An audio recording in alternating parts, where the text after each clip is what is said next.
오늘은 히브리서 7장의 말씀을 가지고 예수 영원한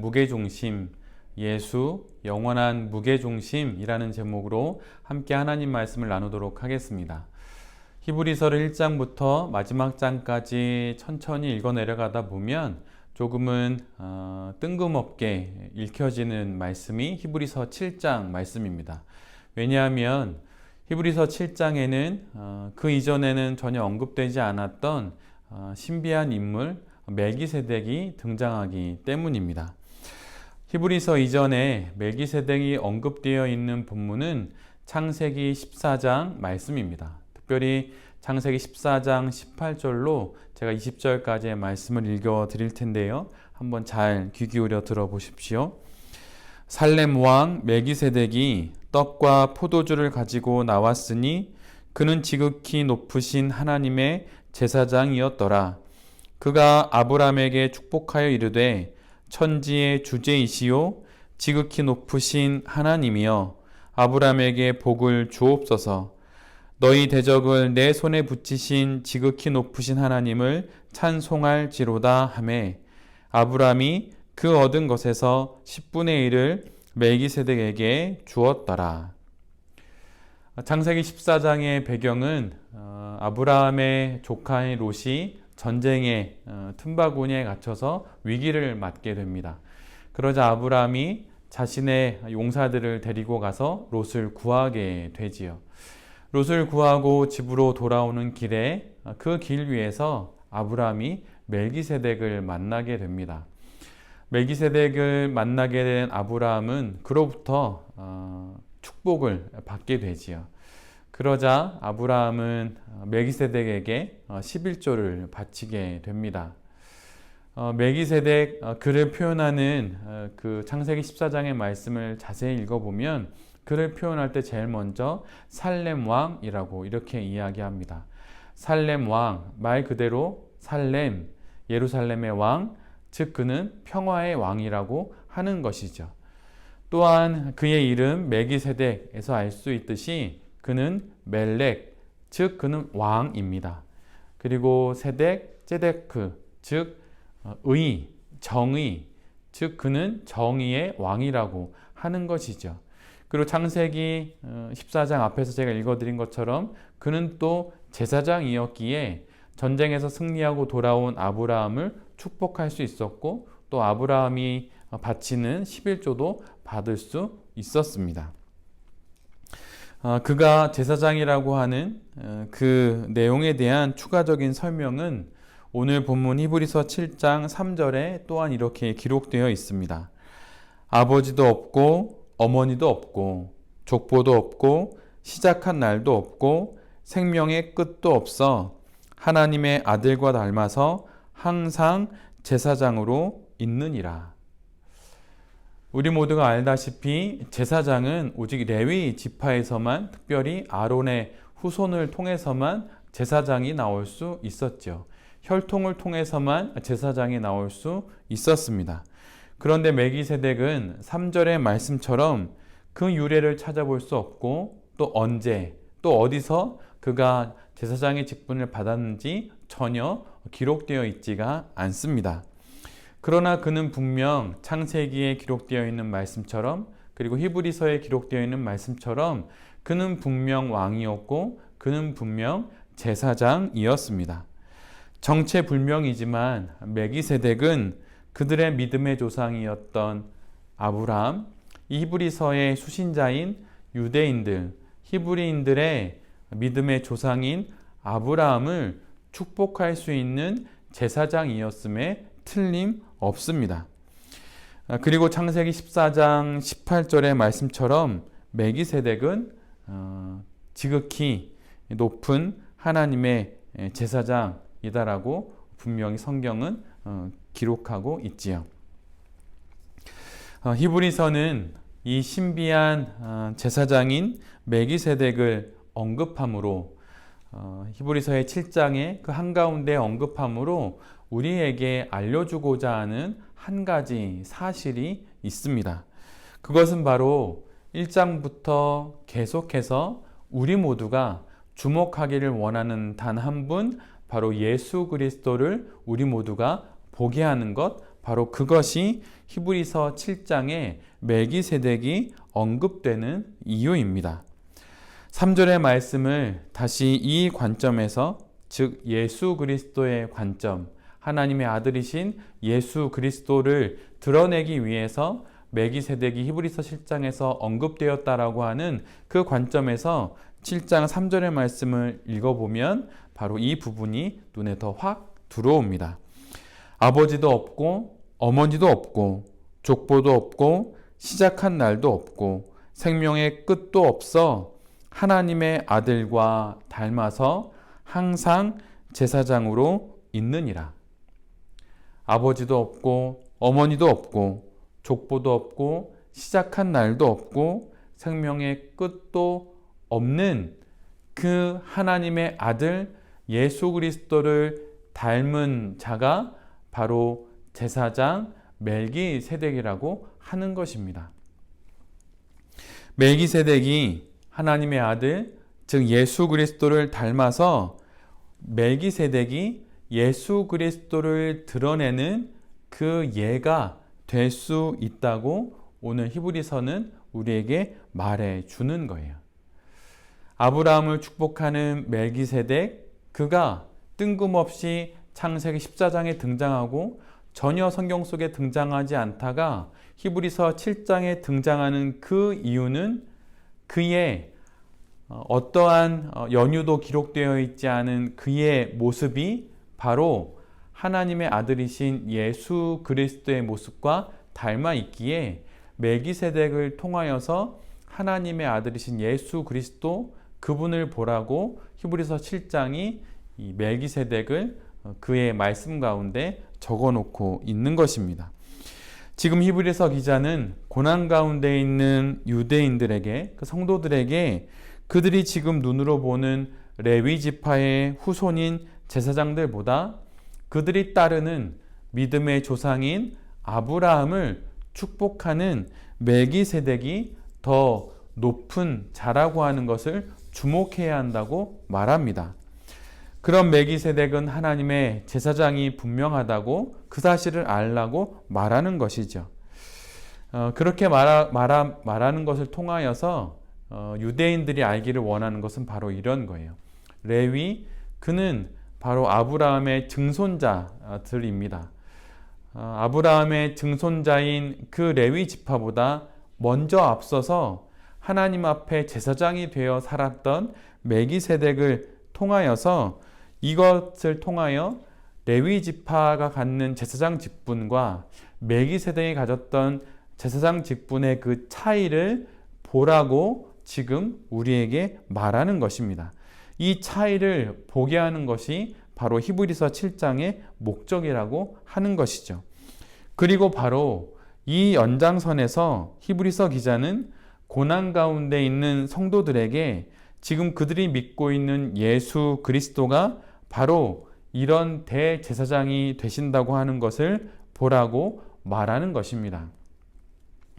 멜기세덱이라는 신비에 쌓인 인물, 아브라함이라는 히브리인들의 위대한 조상을 축복했던 그 멜기세덱, 아브라함이 11조를 바쳤던 멜기세덱을 통해 지금 성도들이 믿고 있는 예수 그리스도가 얼마나 크고 얼마나 위대한 제사장이 되는 것인지를 보라고 지금 말하고 있는 것입니다.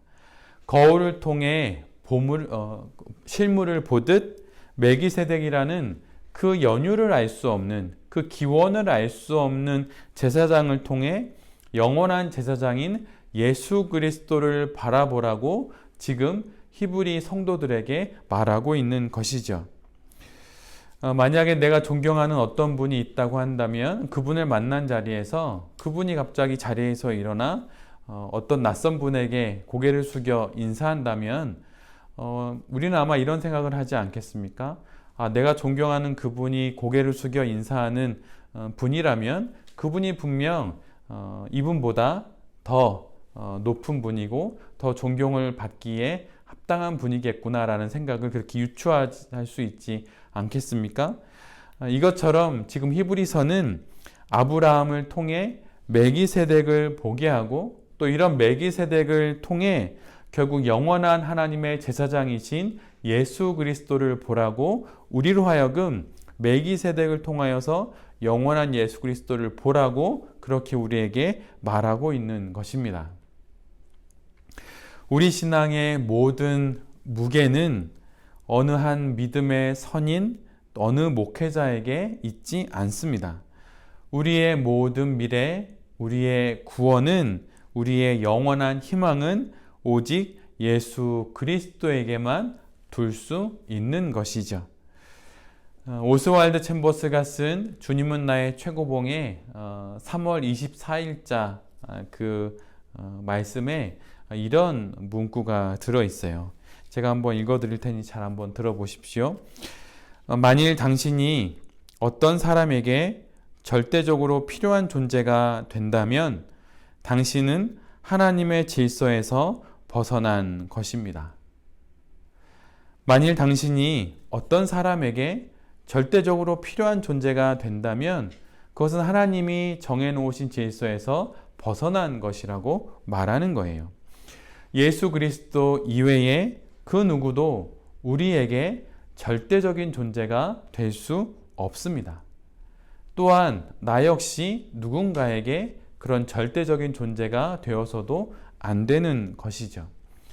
유대인들에게, 히브리서의 수신자인 유대인들에게 아브라함은 절대적인 존재였습니다. 그들의 믿음의 조상이었죠. 그런데 그들에게 이렇게 말하는 거예요. 당신들이 섬기는 믿음의 조상, 그렇게 존경하는 믿음의 조상이었던 아브라함, 그도 고개를 숙이며 인사해야만 했던 그런 멜기세덱이라고 하는 제사장, 그런 왕이 있었다고 하는 것을 기억하라는 것입니다. 그 어떤 교회도, 그 어떤 목회자도, 그 어떤 정치도, 그 어떤 위인도, 그 어떠한 사상도, 어떠한 신학과 신비의 체험도, 그리고 그 어떤 사역도, 또 그 어떤 명분도 결코 예수 그리스도의 자리를 차지하게 해서는 안 됩니다. 오스왈드 챔버스는 이 앞에 읽어드린 그 문장 이후에 또 다음과 같은 이야기를 기록하고 있어요. 어느 날 그 영혼은 이렇게 말할 것입니다. 그 사람은 도둑이었습니다. 주님을 향한 나의 사랑을 빼앗아 갔지요. 나는 그때 저 사람 때문에 주님을 향한 비전을 잃었어요. 어느 누군가에게 절대자로 여긴 사람이 있었고 그가 세월이 지난 어느 날 이런 고백을 하게 된다는 것입니다. 그는 도둑이었다. 그는 주님을 향한 나의 사랑을 빼앗아간 도둑이었다.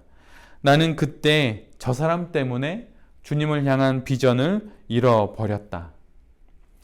그 어떤 슬로건도, 그 어떤 교회 앞에 붙는 그 어떤 수식어도, 그 어떤 비전과 핵심 가치와 헌신과 성장과 성숙도, 또 그 모든 것들로도 결코 예수 그리스도를 대신하게 해서는 안 됩니다.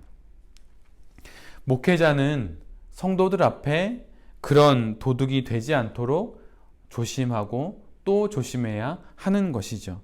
중직자들은 다른 성도들 앞에 그런 도둑이 되지 않도록 조심하고 또 조심해야 합니다. 그리고 성도들은 세상 앞에 그런 도둑이 되지 않도록 해야 하는 것이죠.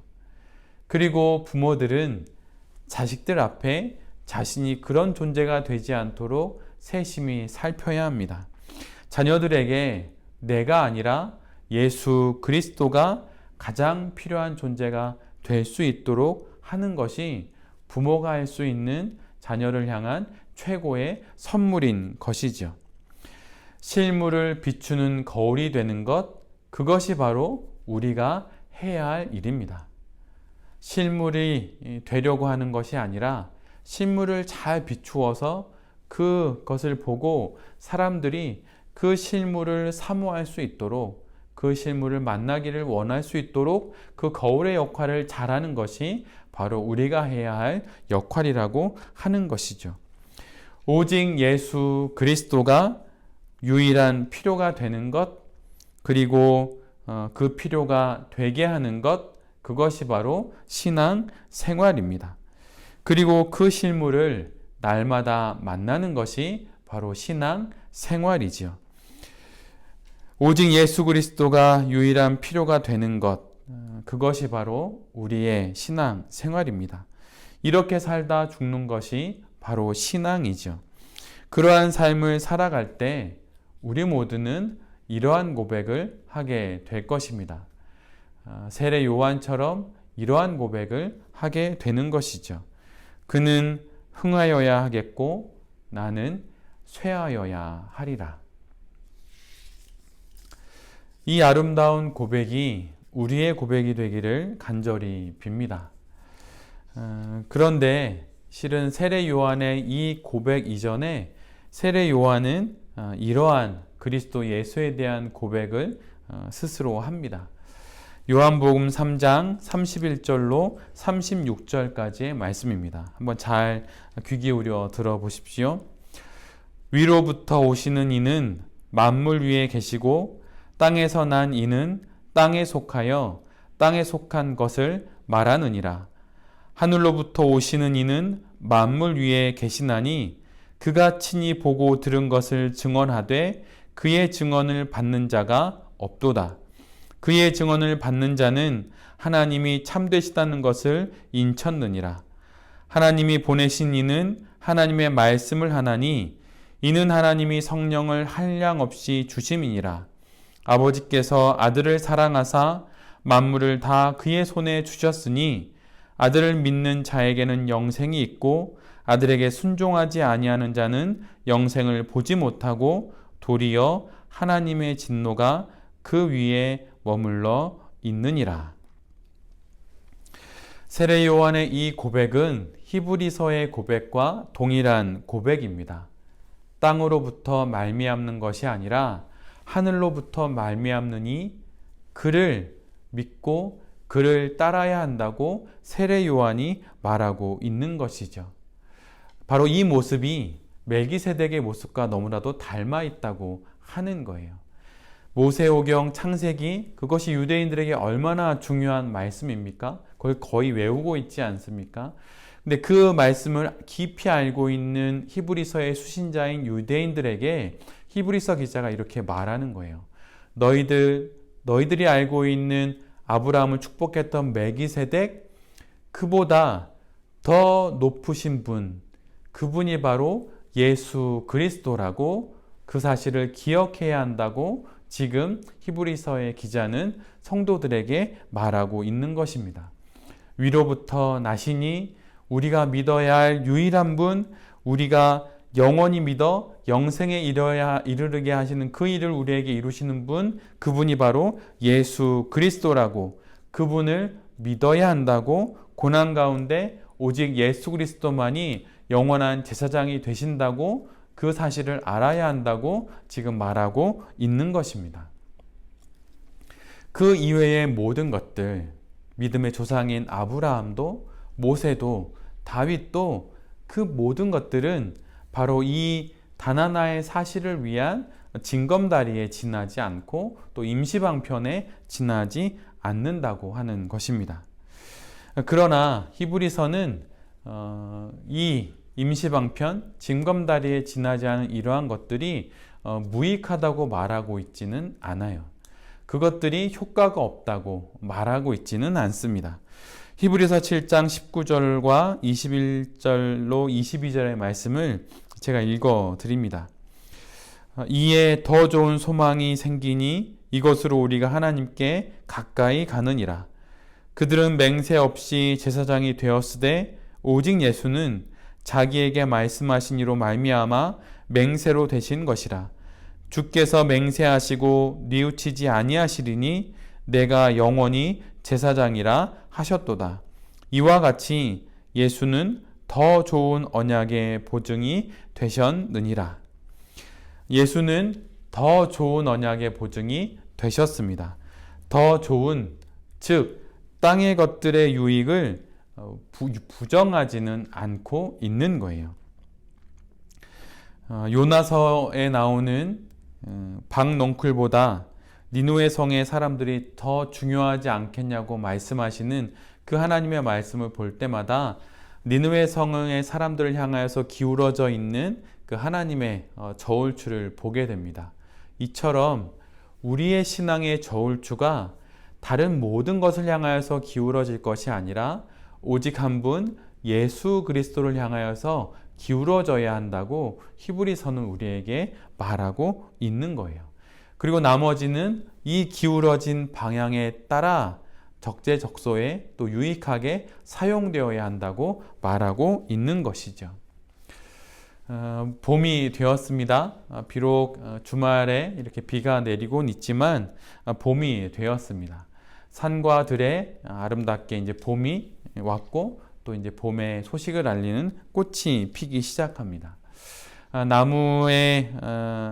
나무가 이렇게 피어나는, 나무에서 이제 꽃이 피어나는 과정들을 보면 대부분 이런 것 아닐까요?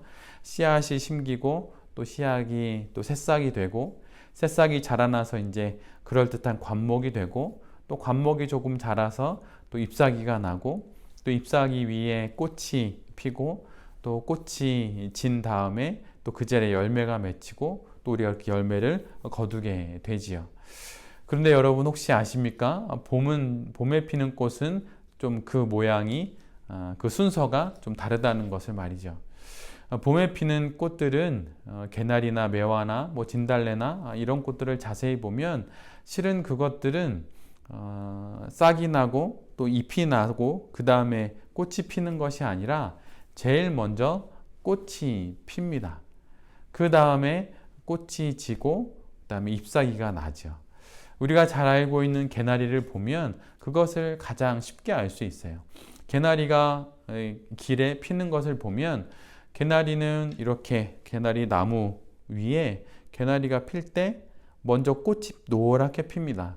그 다음에 노란 꽃이 시들어서 질 때 이제 연두빛, 녹색빛에 이제 초록빛의 잎사귀가 이제 나오게 되는 것이죠. 이처럼 우리의 신앙에서 다른 무엇이 아닌 예수 그리스도라고 하는 꽃이 가장 먼저 피어야 합니다. 그 다음에 풍성한 잎사귀가 피고 그 다음에 열매가 맺히게 되는 것이죠. 아무리 잎사귀가 풍성하고 열매를 아무리 많이 거둔다 하더라도 가장 먼저 피어야 하는 예수 그리스도라고 하는 꽃이 피지 않을 때 그 모든 것은 아무런 소용이 없습니다. 모든 것이 있어도 예수 그리스도가 없으면 아무것도 없는 것이고 아무것도 내게 없어도 예수 그리스도가 있으면 모든 것이 있는 것입니다. 바로 이것을 히브리서는 우리에게 말하고 있는 것이죠. 예수 그리스도가 먼저이고 예수 그리스도가 전부입니다. 예수 그리스도라고 하는 꽃이 먼저 피고 나서 신앙의 사계절이 이어지게 되는 것이죠. 어떤 단서도 없고 또 연결점도 없고 이유도 없고 원인도 이 땅에 없는 그 유일무이한 분이 바로 우리가 믿는 예수 그리스도입니다. 이 비교 불가한 분이 지금 우리의 고난 가운데 그리고 우리의 현실 가운데 함께 계신다고 하는 사실, 예수 그리스도가 내게 계신다고 하는 그 사실이 우리가 이 세상을 살아갈 수 있는 힘이 되는 것이죠. 고난으로 시련으로 둥둥 떠내려가는 우리의 영혼을 예수 그리스도 앞에 세울 때 비로소 우리의 존재의 무게가 생기기 시작합니다. 이 존재의 무게를 되찾아서 고난의 현실을 지나가는 것이 바로 신앙 생활이라고 하는 것이죠. 우리 모두는 교회를 다닙니다. 교회를 또 섬기고 있지요. 근데 여러분, 교회가 무엇일까요? 근데 제가 지난주 중에 읽었던 글 중에 교회에 대한 한 문장에 대한 정의였는데 그게 참 마음에 남았어요.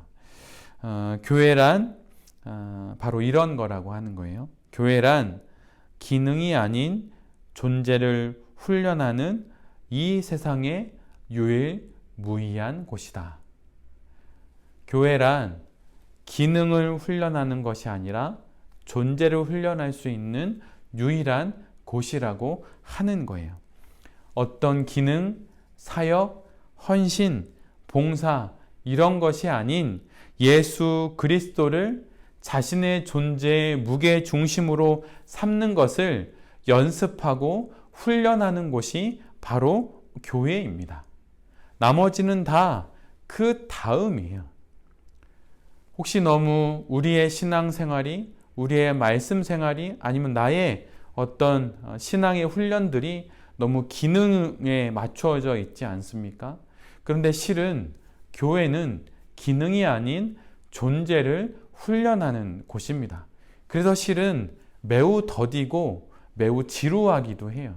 그리고 존재를 훈련하는 곳이기 때문에 아주 긴 시간을 필요로 하고 결코 끝나지도 않습니다. 우리의 생이 다하는 그날 우리의 이 땅에서의 존재의 훈련이 비로소 끝나게 되는 것이죠.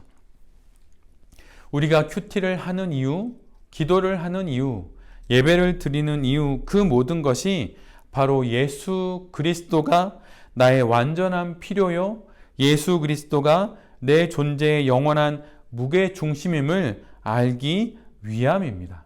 바로 그것이 우리의 이런 모든 훈련의 이유라고 하는 거예요. 그런 존재로 빚어져 가는 것이죠.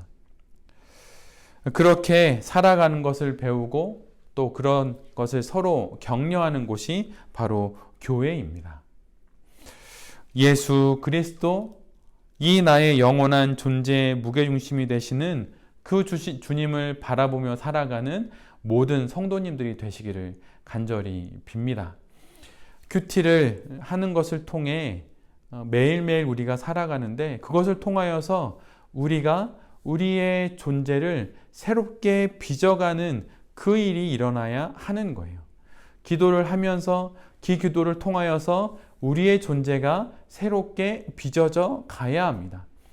그 빚어져 가는 과정들 속에서 나의 존재의 영원한 무게중심이 예수 그리스도라는 것을 알게 되고 점점 그 과정 속에서 예수 그리스도를 닮아가게 되는 것이죠.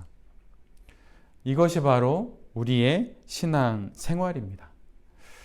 고난이든 형통이든 그 모든 상황과 형편 가운데 믿음으로 예수 그리스도를 나의 영원한 무게중심으로 삼는 그 믿음으로 이 길을 온전히 잘 걸어가는, 포기하지 않고 걸어가는 성도님들과 또 이 말씀을 전하는 제 자신이 될 수 있기를 간절히 기도드립니다.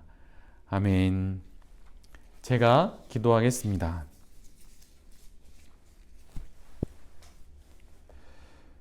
주님, 유일무이하신 당신 앞에 서서 살기를 소원합니다. 비교 불가한 영원한 제사장이신 주님 앞에서 살아가기를 소원합니다. 땅의 것에 기인하지 않는 신앙, 땅의 것에 뿌리를 두지 않는 신앙, 땅의 것에 붙잡히지 않는 신앙이 바로 우리의 신앙이 되게 하여 주시옵소서. 위로부터 오신 예수 그리스도, 멜기세덱의 반차를 따르시는 예수 그리스도, 오직 당신만이 내 신앙의 첫 번째 꽃이 되심을 알고 신앙의 사계절을 지나게 하여 주시옵소서. 주님, 나의 모든 필요가 나의 영원한 무게중심이신 당신임을 고백합니다. 이 사실을 기억하며 언제나 나의 모든 영혼을 당신 앞에 세우며 살아가는 그런 인생이 되게 하여 주시옵소서. 주님, 간절히 구하오니 나의 영혼을 오직 당신만으로 채워 주시옵소서. 이 모든 말씀 예수 그리스도의 이름으로 간절히 기도드립니다. 아멘.